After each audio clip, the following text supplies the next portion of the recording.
Have you ever caught yourself doing the same mistakes over and over again, despite promising yourself never again? Why does this happen? The short answer, it's not on the outside, it's inside. It's not coincidence that leads you to familiar pain.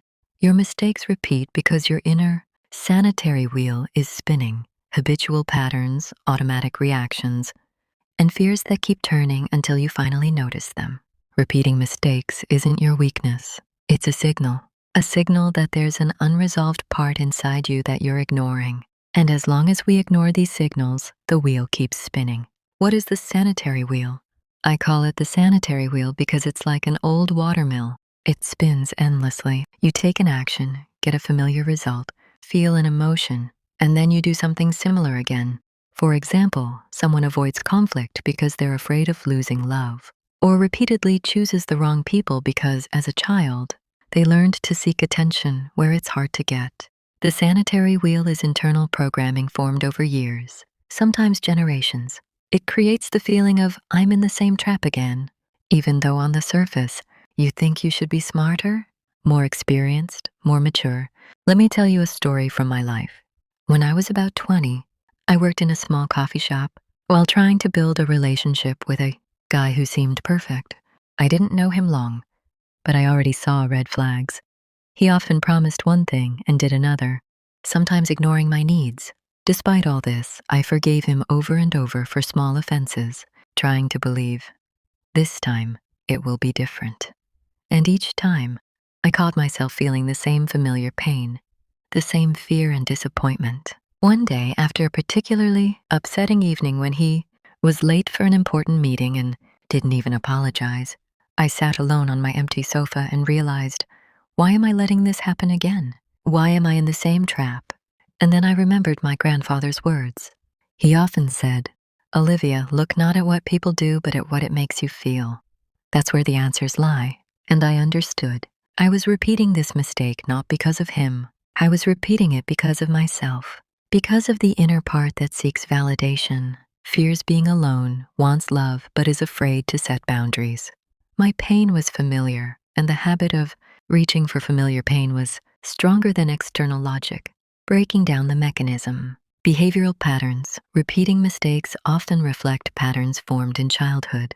Emotional memory. The brain prefers familiar feelings, even unpleasant ones. It's easier to enter known pain than face the unknown. Illusion of control. We think, this time will be different. But until we recognize the internal cause, the scenario repeats. Honestly, I didn't notice this in myself for a long time. I wondered why my new relationships always led to the same disappointments. Until one day I sat down, wrote down my feelings, and became aware of the patterns. That's when the wheel finally began to slow. Repeating mistakes is not a punishment, it's a signal for attention. They show where there are unresolved parts inside us, fears, shame, self-rejection, or expectations of others. They are not random. They repeat until we recognize them. And here's what's important. Don't blame yourself for this. Observe and explore. Each time you notice a recurring mistake, it's an opportunity to step off the wheel, a chance to stop spinning and start moving consciously. I want you to do a small exercise. Take a piece of paper, write down a situation that keeps repeating in your life. Describe your feelings in that moment. Ask yourself, what does this situation reveal about my habits, fears, or expectations? Do not judge yourself. Just observe. Feel which habit pushes you into familiar pain. This is the first step to breaking the sanitary wheel. We live in a constant pattern that was formed in childhood.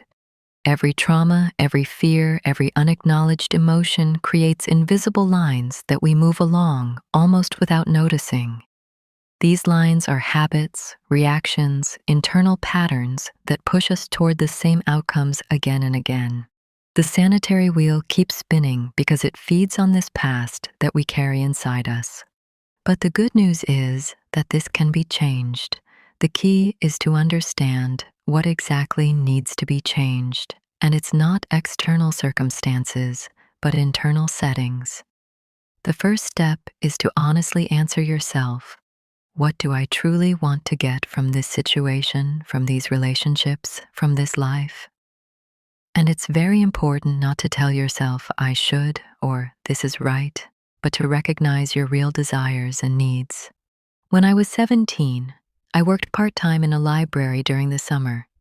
There, I met a teenager named Eric, quiet, reserved, almost invisible, who was often late and would lose things. But one day he was late for a volunteer event, and instead of the usual awkwardness and shame, he took responsibility. He apologized to everyone, reorganized the group, and made sure the event went perfectly. I watched from a distance and was amazed. How can someone you previously thought was disorganized and weak suddenly show strength and responsibility? And then I realized something important. Our inner pattern does not fully determine our behavior if we are aware of our choices. Eric learned to recognize his habits and replace them with actions that aligned with his true goals and values. This story reminded me that any wheel, any pattern can be slowed down, changed, or even stopped if we honestly look at ourselves and our habits and ask, what do I want to create instead of repeating the same cycles? Repeating mistakes and habits are not a sentence. They are simply indicators. Look here, there's still work to do within yourself. We can change our lives if we learn to recognize our childhood patterns, fears, and habits, and honestly choose what we want to create in the present. Remember, it's not external circumstances, but conscious internal decisions that shape your life. Every time you notice a recurring mistake, it's a chance to ask yourself, what do I truly want? And how can I act differently? Repeating situations in life don't disappear just because we want them to. They stop repeating only when we learn to see them clearly, understand their purpose, and change our response to them. Here is a grounded, practical way to work with recurring patterns, step by step. 1. Learn to see the pattern, awareness.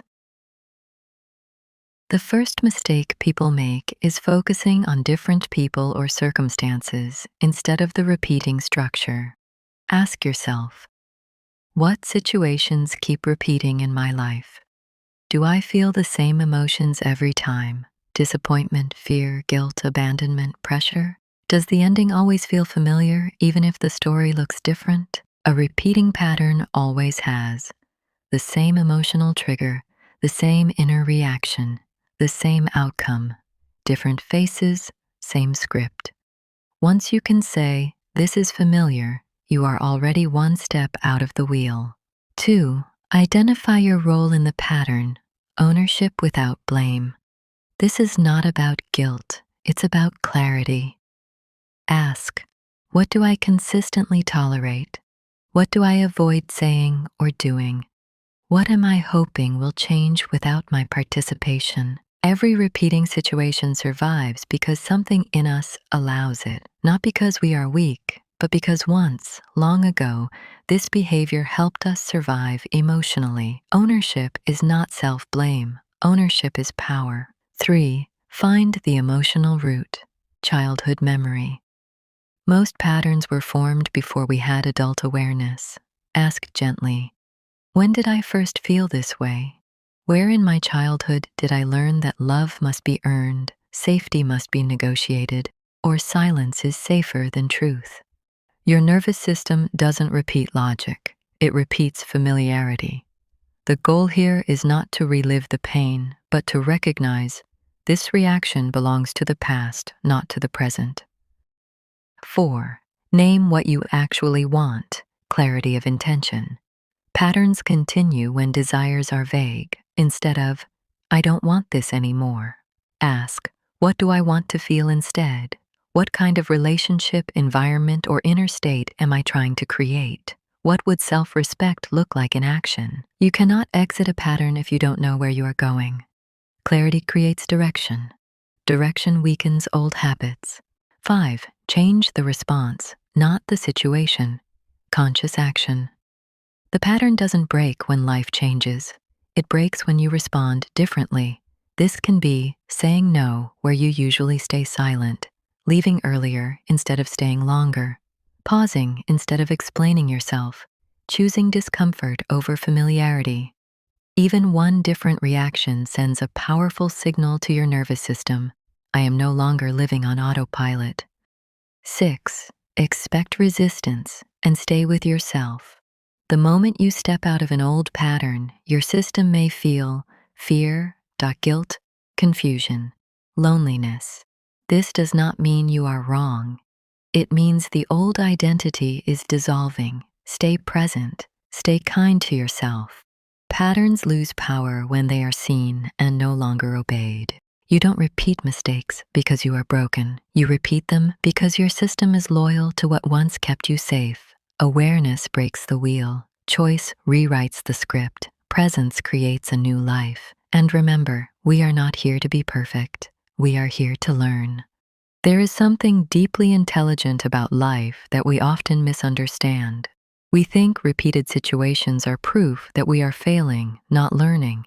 But in truth, life does not punish. It insists. It insists that we see, feel, and finally understand what we once had to ignore in order to survive. Every repeating pattern is a message, not a judgment, not a sentence, a message. When life brings you the same situation in different forms, it is not asking you to try harder. It is asking you to become more honest, honest about what hurts, honest about what you tolerate, honest about what you truly want but are afraid to claim. Most people spend their entire lives running from these moments. They change cities, partners, jobs, beliefs, but they carry the same inner posture with them. And so, the pattern follows. Not because they are weak, but because the inner lesson was never completed. The moment you stop asking, why does this always happen to me? And start asking, what is this trying to show me about myself? Everything shifts. You move from victimhood into awareness, from confusion into clarity, from repetition into choice. It's important to understand growth does not always feel like relief. Often it feels like loss of old identities, familiar pain, and outdated versions of yourself. But what you gain is something far more valuable: self-trust. When you learn to recognize your patterns, you no longer need life to scream. A whisper becomes enough. A feeling becomes information. A pause becomes wisdom. And perhaps the most important realization of all, you are not late. You are not broken. You are not behind. You are exactly where you need to be to see what you are finally ready to see. Life repeats not because you failed, but because you are learning. And the moment you truly understand the lesson, the pattern dissolves on its own. Stay curious, stay honest, stay with yourself, because the greatest freedom is not avoiding mistakes. It is understanding them. Enjoy every moment of life. We are here to learn, to grow, and to experience. Every mistake, every success, every quiet moment, all of it is part of the journey. Embrace it and let life teach you what it came here to teach.